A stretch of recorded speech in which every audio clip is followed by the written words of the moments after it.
DK Shivakumar ಅವರ ಬೆಂಗಳೂರು ನಡಿಗೆ ಕಾರ್ಯಕ್ರಮದಲ್ಲಿ ಇವತ್ತು ಹೈ ಡ್ರಾಮಾ ಆಗಿದೆ. ವೇದಿಕೆ ಮೇಲೇನೆ ಕಿತ್ತಾಟ ಮಾಡಿಕೊಂಡಿದ್ದಾರೆ ಡಿಕೆ ಶಿವಕುಮಾರ್ ಹಾಗೇನೆ ಮುನಿರತ್ನ.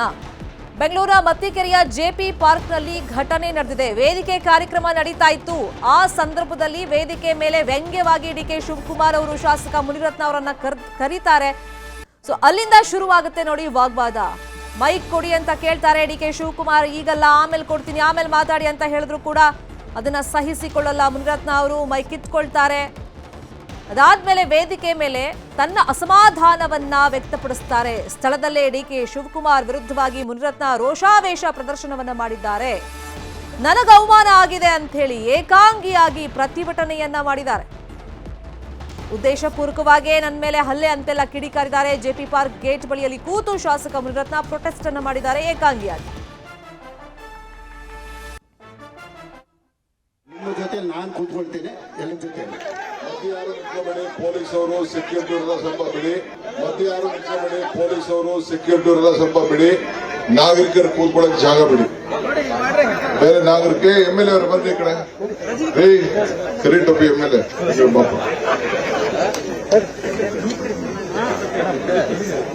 ಹೊಸ ಕರಿ ಆಮೇಲೆ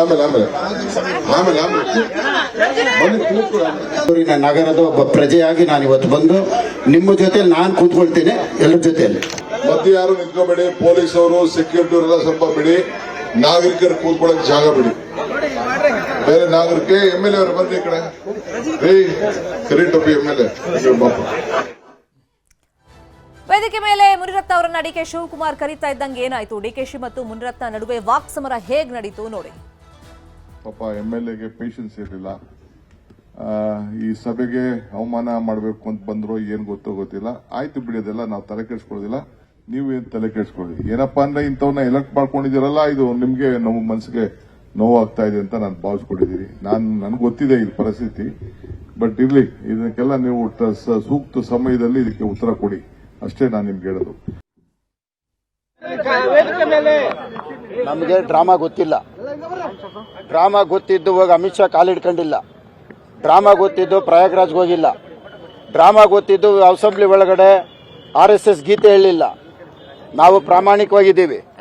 ಇವತ್ತು ನಮ್ಮ ರಾಷ್ಟ್ರೀಯ ಸ್ವಯಂ ಸೇವಕ ದಿನ, ಇವತ್ತು 100 ವರ್ಷದ ಸಂಸ್ಥಾಪನ ದಿನದಲ್ಲಿ ಇವತ್ತು ನಾವು ಒಂದು ಪಥಸಂಚಲನ ಮುಗಿಸ್ಕೊಂಡು ಬರ್ತಾ ಇರೋವಂಥದ್ದು.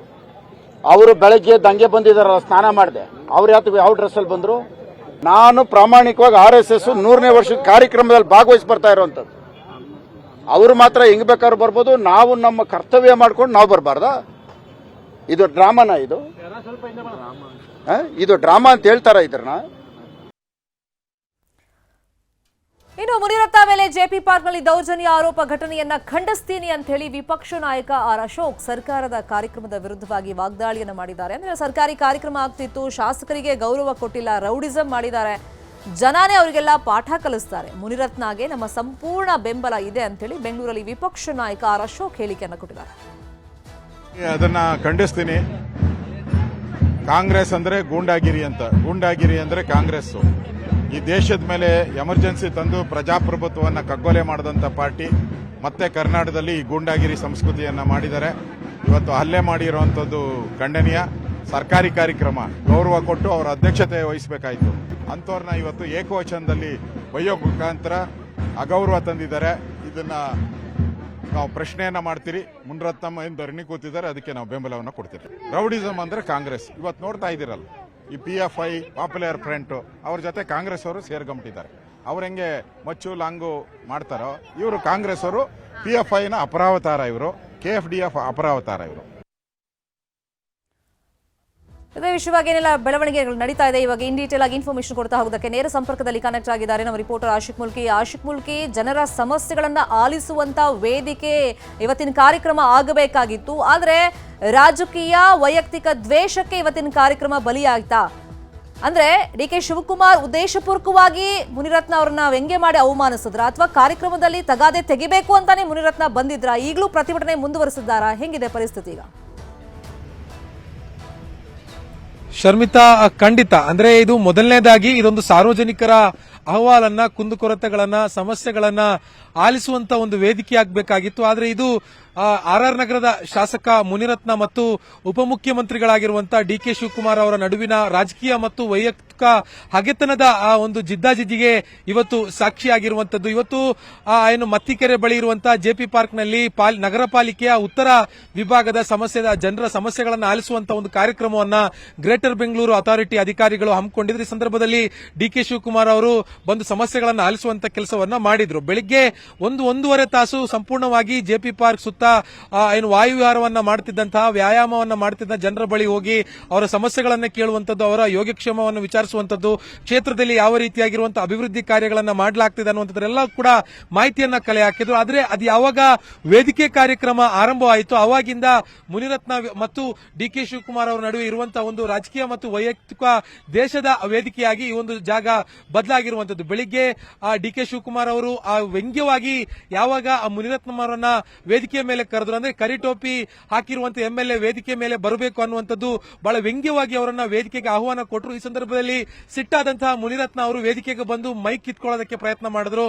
ಡಿಕೆ ಶಿವಕುಮಾರ್ ಮತ್ತು ಮುನಿರತ್ನ ನಡುವೆ ಮೈಕು ಕೂಡ ಕೆಲ ಹೊತ್ತುಗಳ ಕಾಲ ಕಿತ್ತಾಟ ನಡೀತು. ಬಳಿಕ ಮೈಕ್ ಅನ್ನ ಕಿತ್ಕೊಂಡಂತ ಮುನಿರತ್ನ ಅವರು, ನಾನು ವೇದಿಕೆಯ ಮೇಲೆ ಬರೋದಿಲ್ಲ, ನಾನು ಜನರ ಬಳಿ ಕೂರ್ತೇನೆ, ನನಗೆ ಯಾವುದೇ ರೀತಿಯಾಗಿರುವಂತಹ ಅಧಿಕೃತ ಆಹ್ವಾನವನ್ನ ಗ್ರೇಟರ್ ಬೆಂಗಳೂರು ಅಧಿಕಾರಿಗಳಾಗ್ಲಿ ನೀವಾಗ್ಲಿ ಸರ್ಕಾರವಾಗ್ಲಿ ಯಾರೂ ಕೊಟ್ಟಿಲ್ಲ, ಹೀಗಾಗಿ ಜನರ ಬಳಿ ಕೂರ್ತೀನಿ ಅಂತ ಹೋದ್ರು. ಅದಾದ ಬಳಿಕ ಗ್ರೇಟರ್ ಬೆಂಗಳೂರು ಪ್ರಾಧಿಕಾರದ ಅಧಿಕಾರಿಗಳು ಖುದ್ದು ವೇದಿಕೆ ಮೇಲೆ ನಿಂತು ಮುನಿರತ್ನ ಅವರನ್ನ ಆಹ್ವಾನವನ್ನ ಮಾಡಿದ್ರು. ಈ ವೇಳೆ ಮತ್ತೆ ವೇದಿಕೆಗೆ ಹೋದಂತಹ ಮುನಿರತ್ನ ಅವರು ಅಲ್ಲಿ ಹೈಡ್ರಾಮಾವನ್ನ ಕ್ರಿಯೇಟ್ ಮಾಡುವಂತ ಕೆಲಸವನ್ನ ಮಾಡಿದ್ರು. ನೇರವಾಗಿ ಉಪಮುಖ್ಯಮಂತ್ರಿಗಳಾಗಿರುವಂತಹ ಡಿಕೆ ಶಿವಕುಮಾರ್ ವೇಳೆ ವಾಕ್ಸಮರಕ್ಕೆ ಮುಂದಾದ್ರು. ಈ ಸಂದರ್ಭದಲ್ಲಿ ಕಾರ್ಯಕರ್ತರು ಸಿಟ್ಟಾದ್ರು.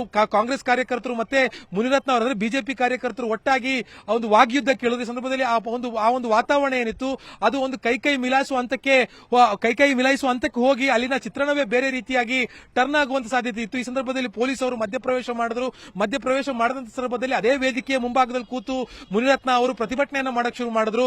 ಅವರನ್ನ ನೇರವಾಗಿ ಜೆಪಿ ಪಾರ್ಕ್ ಗೇಟ್ ಹೊರಕ್ಕೆ ತಗೊಂಡ್ಬಂದು ಅಲ್ಲಿ ಬಿಟ್ಟರು. ಅಲ್ಲೂ ಮುನಿರತ್ನ ಅವರು ಕಾರ್ಯಕ್ರಮ ಮುಗಿಯುವವರೆಗೂ ಕೂಡ ಧರಣಿಯನ್ನ ಮಾಡಿ ನೇರವಾಗಿ ಡಿಕೆ ಶಿವಕುಮಾರ್ ಅವರ ವಿರುದ್ಧ ಆರೋಪವನ್ನ ಮಾಡಿರುವಂತದ್ದು. ನನ್ನನ್ನ ಕೊಲೆ ಮಾಡೋದಕ್ಕೆ ಡಿಕೆ ಶಿವಕುಮಾರ್ ಅವರು ಪ್ರಯತ್ನಿಸ್ತಾ ಇದ್ದಾರೆ ಅನ್ನುವಂತ ನೇರ ಆರೋಪವನ್ನ ಮಾಡ್ತಾ ಇರುವಂತದ್ದು. ಮತ್ತೆ ಇದು ಕೇವಲ ರಾಜಕೀಯವಾಗಿರುವಂತಹ ಆರೋಪ ಪ್ರತ್ಯಾರೋಪಗಳಿಗೆ ಮಾತ್ರ ದಾರಿ ಮಾಡಿ ಕೊಟ್ಟಂತದ್ದಲ್ಲ. ನೇರವಾಗಿ ಒಂದು ಹೆಣ್ಣನ್ನ ಗೆಲ್ಲಿಸೋದಕ್ಕೆ ನನಗೆ ಈ ರೀತಿಯಾಗಿರುವಂತಹ ಹಿಂಸೆಯನ್ನ ಇವರು ಕೊಡ್ತಾ ಇದ್ದಾರೆ ಅನ್ನುವಂತ ಆರೋಪವನ್ನ ಮಾಡ್ತಾರೆ. ಮಹಾಭಾರತ ಇರ್ಬೋದು, ರಾಮಾಯಣ ಇರ್ಬೋದು, ಈ ಎಲ್ಲಾ ಯುದ್ಧಗಳು ನಡೆದಿರುವಂತದ್ದು, ಎಲ್ಲಾ ಏನು ಇತಿಹಾಸಗಳಿರುವಂತದ್ದು ಒಂದು ಹೆಣ್ಣಿಗಾಗಿ. ಹೀಗಾಗಿ ಆರ್ ನಗರದಲ್ಲೂ ಕೂಡ ಒಂದು ಹೆಣ್ಣನ್ನ ತರೋದಕ್ಕೆ ಯುದ್ಧವನ್ನ ಸಾರಿದ್ದಾರೆ ಇವರು ಅನ್ನುವಂತ ನೇರ ಆರೋಪವನ್ನ ಮುನಿರತ್ನ ಅವರು ಡಿಕೆ ಶಿವಕುಮಾರ್ ಮೇಲೆ ಮಾಡಿರುವಂತದ್ದು. ಆದ್ರೆ ಎಲ್ಲಾ ಹೈಡ್ರಾಮಾಗಳು ಗಲಾಟೆಗಳು ನಡೆಯುವಂತ ಸಂದರ್ಭದಲ್ಲೇ ಪೊಲೀಸ್ ಅವರಿಗೆ ಡಿಕೆ ಶಿವಕುಮಾರ್ ಅವರು ಸೂಚನೆಯನ್ನು ಕೊಟ್ಟರು. ಅವನ ಕೈಯಿಂದ ಮೈಕನ್ನ ಕಿತ್ಕೊಂಡು ಅವನನ್ನ ಹೊರಗಡೆ ಕಳಿಸಿ ಅನ್ನುವಂತ ರೀತಿಯಲ್ಲಿ ನೇರವಾಗಿ ಏಕವಚನದಲ್ಲಿ ಏನು ಮುನಿರತ್ನ ಅವರ ಬಗ್ಗೆ ಡಿಕೆ ಶಿವಕುಮಾರ್ ಅವರು ಕೂಡ ವೇದಿಕೆಯಲ್ಲಿ ಮಾತಾಡಿರುವಂತದ್ದು. ಅವರನ್ನ ಹೊರಗಡೆ ಕಳಿಸಿದ ಬಳಿಕ ಒಂದು ನಿಗದಿಯಾಗಿರುವಂತಹ ಕಾರ್ಯಕ್ರಮ ಏನಿತ್ತು ಆ ಕಾರ್ಯಕ್ರಮವನ್ನ ಯಥಾ ಪ್ರಕಾರ ಮಾಡಿರುವಂತದ್ದು. ಬರೋಬ್ಬರಿ 20ರಿಂದ 25 ಜನರನ್ನ ವೇದಿಕೆ ಕರೆಸಿಕೊಂಡು ಅವರ ಸಮಸ್ಯೆಗಳನ್ನ ಕೇಳಿ ಅದಕ್ಕೆ ಬೇಕಾಗಿರುವಂತಹ ಪೂರಕವಾಗಿರುವಂತಹ ಬಗೆಹರಿಸುವ ಭರವಸೆಯನ್ನು ಕೂಡ ಕೊಟ್ಟು ಕಳಿಸಿದ್ರು. ಅದಾದ ಬಳಿಕವೂ ಕೂಡ ಡಿಕೆ ಶಿವಕುಮಾರ್ ಹೊರಗೆ ಬರುವಂತಹ ಸಂದರ್ಭದಲ್ಲಿ ಮುನಿರತ್ನ ಮತ್ತು ಆತನ ಬೆಂಬಲಿಗರಿಂದನೂ ಕೂಡ ಧರಣಿ ಮುಂದುವರಿತಾನೆ ಇತ್ತು.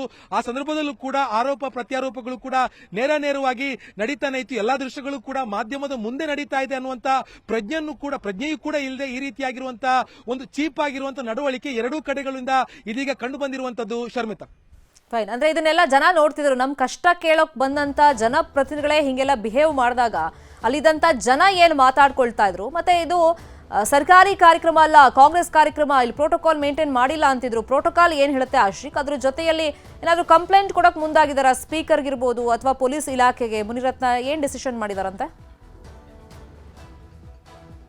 ಶರ್ಮಿತಾ, ಗ್ರೇಟರ್ ಬೆಂಗಳೂರು ಪ್ರಾಧಿಕಾರದ ವ್ಯಾಪ್ತಿಯಲ್ಲಿ ಬರುವಂತ ಉತ್ತರ ನಗರ ಪಾಲಿಕೆಯ ಕಾರ್ಯಕ್ರಮ ಇದು. ಅಂದ್ರೆ ಇದು ಸರ್ಕಾರದ ಕಾರ್ಯಕ್ರಮ ಅಂತಾನೆ ಅರ್ಥ. ಇದರಲ್ಲಿ ಸ್ಥಳೀಯ ಶಾಸಕರನ್ನ ಕರಿಬೇಕು ಅಥವಾ ಪಾಲಿಕೆ ಸದಸ್ಯರುಗಳಿದ್ರೆ ಆ ವಾರ್ಡ್ಗೆ, ಜೆಪಿ ಪಾರ್ಕ್ಗೆ ಸಂಬಂಧಪಟ್ಟ ವಾರ್ಡ್ಗೆ ಕಾರ್ಪೊರೇಟರ್ಗಳಿದ್ರೆ ಅವ್ರನ್ನು ಕೂಡ ಕರಿಬೇಕಿತ್ತು. ಆದ್ರೆ ಚುನಾವಣೆ ನಡೆದಿಲ್ಲ, ಈಗ ಈ ಕಾರ್ಪೊರೇಟರ್ ಅವ್ರನ್ನ ಕರೆಯುವಂತ ಅಗತ್ಯ ಇಲ್ಲ. ಆದ್ರೆ ಇದರಲ್ಲಿ ಒಂದು ಗೌರವಯುತವಾಗಿ ಪ್ರೋಟೋಕಾಲ್ ಪ್ರಕಾರ ಸ್ಥಳೀಯ ಶಾಸಕರಿಗೂ ಕೂಡ ಆಹ್ವಾನ ಕೊಡಬೇಕಿತ್ತು.